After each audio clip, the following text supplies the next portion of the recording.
Téléphoner avec son mobile, surfer sur Internet et disposer d'une offre de programmes télévisés s'est fortement démocratisé en 10 ans.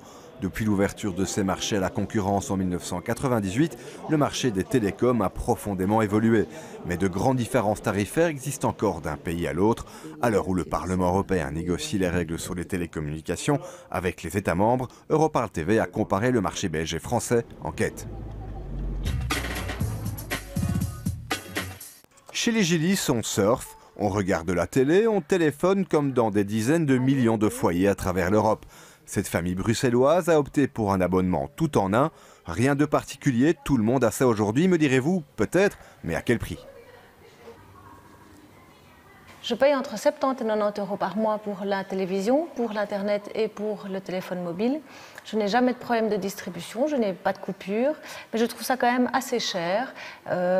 Ceci dit, j'ai été comparée avec d'autres réseaux, mais ils restent quand même assez chers aussi. Et avec eux, j'ai peur d'avoir des coupures justement et de ne pas être distribuée, d'avoir des problèmes pendant plusieurs mois. Donc c'est malheureux, mais je reste là où je suis. En Belgique, 90% du marché est détenu par les deux opérateurs historiques.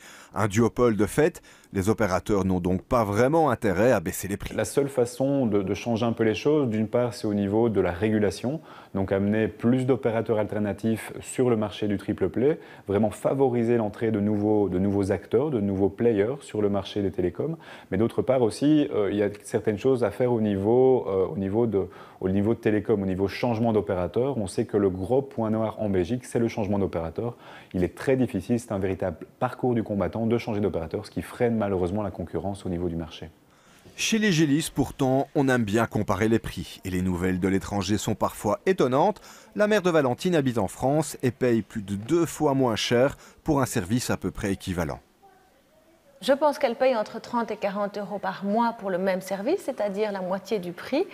Quand je parle un petit peu en France avec des gens, ils trouvent ça quand même très très cher et ils ne me croient pas quand je dis quels sont les prix pratiqués en Belgique.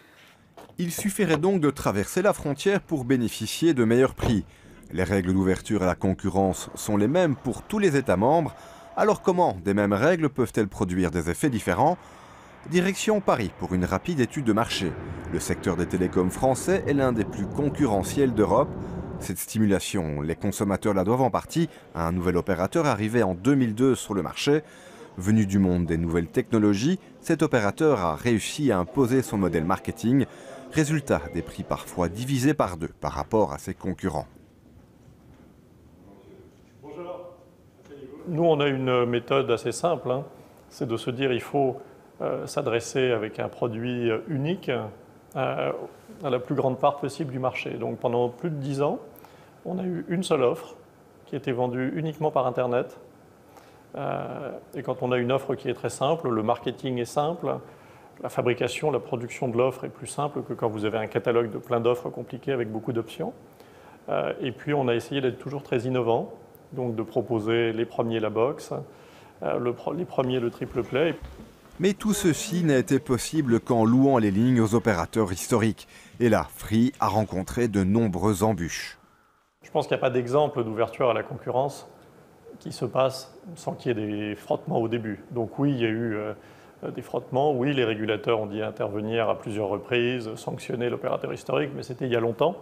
Et je crois qu'on peut dire qu'on a aujourd'hui, enfin depuis plusieurs années maintenant, une offre d'accès en gros au réseau de l'opérateur historique qui fonctionne bien et une régulation très efficace qui fait que dès qu'il y a un petit problème, on peut saisir le régulateur des télécoms.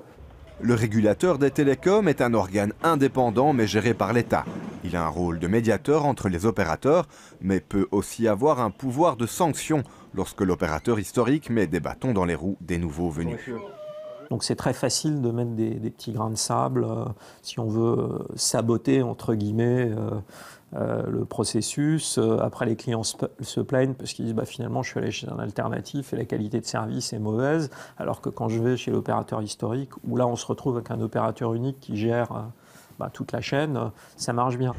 La recette pour attirer les investisseurs serait alors le côté attractif du marché, un régulateur et une autorité de la concurrence efficace, Des sujets essentiels sur la table des négociations entre le Parlement européen et les États membres. You know, the revenues that the company needs to develop new nets, for example, for 4G and 5G and so on. So then it's more difficult because they cannot invest as much as is needed. So there must be a balance. Le secteur des télécoms est vital pour l'économie européenne. Chiffre d'affaires en 2012, plus de 323 milliards d'euros. Bonne nouvelle pour la famille Gilis.